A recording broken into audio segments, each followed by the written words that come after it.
Fletcher, I'm not afraid to say that I don't have clutch genes. I played with a guy that took all the clutch genes out of me.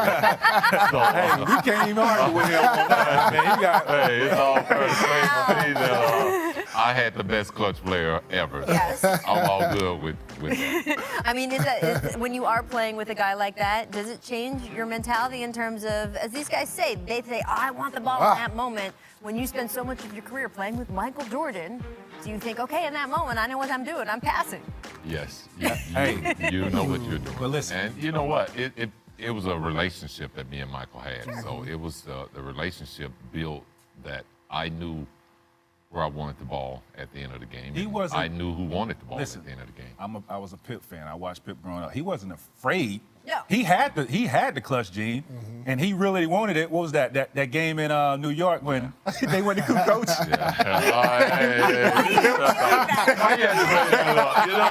You were real old up there. Pip was pissed off that he didn't get that last shot. That's what I said. Somebody took my clutch genes out of me. I had to bring that up, Pip. But no, Pip had the clutch gene. I mean, he played with the greatest clutch player of all time. And by the way, Michael depended on you to do certain things. Absolutely. And there were parts of Michael's game that he ceded to you on that court. As you said, it was a partnership. It was. And you would never see a game where Michael would be standing watching somebody take the last shot. Right. That would just kill him. Right. The battle is not being afraid to take it. Right, no, absolutely. And that's the important part, of course. And we will see that develop, too, with LeBron and Kyrie as this goes over time. So you heard the audio. If you listen carefully, you would actually hear Tracy McGrady cracking the joke about the fact of when Phil Jackson didn't drop that last play for him. He drew it up for Tony Kukoc, because he probably didn't have any confidence. And Scottie taking that last shot, and they were kind of having a laugh about that. But if you saw the video, you could see that Scottie Pippen was visually uncomfortable with the fact that Tracy McGrady brought up that point, right? So it's important that we point that out. Back to this topic here. You heard Scottie Pippen himself basically say it. You also heard him say that MJ is one of the clutchest, if not the clutchest NBA player to ever live.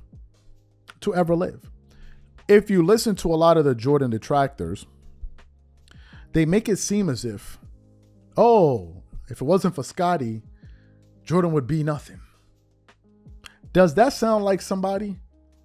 Does that sound like somebody that was on the same playing field as Michael Jordan? As a matter of fact, a number of months ago, we put up a poll on our channel asking our audience this very question, which was centered on who played the biggest role in the success of the Chicago Bulls.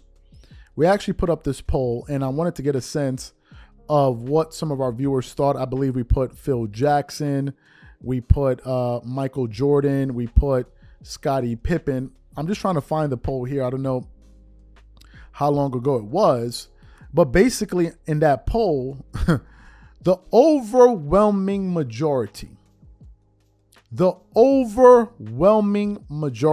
voted for Michael Jordan when they asked who played the biggest role in the success of the Chicago Bulls. We had Phil Jackson, we had Scottie Pippen. The overwhelming majority voted for Jordan, which means that the people that actually followed that Chicago Bulls run actually know, in fact, that Michael Jordan was the catalyst for the success that organization experienced. Most people know this. Here it was. We put up this poll 3 weeks ago, and the poll read, who was the biggest factor for the Bulls winning 6 championships? That poll generated 33,000 votes, a pretty good sample size. Of the 33,000 voters, 85% of them voted for Jordan. 8% voted for Phil Jackson. 7% voted for Scottie Pippen. That's how the numbers played out. Now, another point worth bringing up. Some of Jordan's detractors have also tried to use another point unsuccessfully. And this other tactic they've tried to use was, well, Jordan had Phil Jackson. He had Phil. And if he didn't have Phil, There's no way he goes on and wins those 6 championships. Well, first of all, you know that winning an NBA championship is a collaborative process. You're going to have a good coaching staff. You have to have a good organization that knows how to put a team together. Obviously, you have to have a good culture. You have to have great players. All of those different things, right?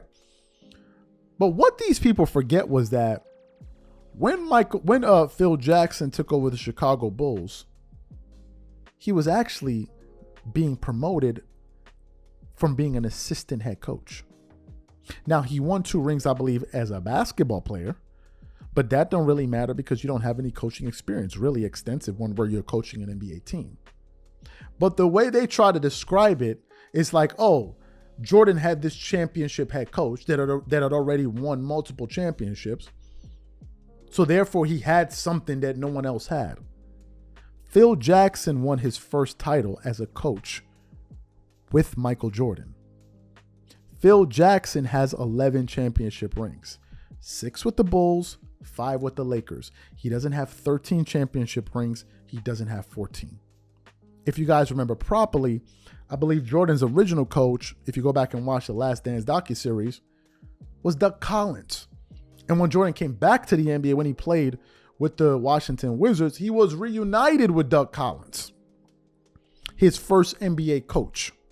So when people try to say that these are people that don't have the information, they don't have the information and they're trying to distort the facts.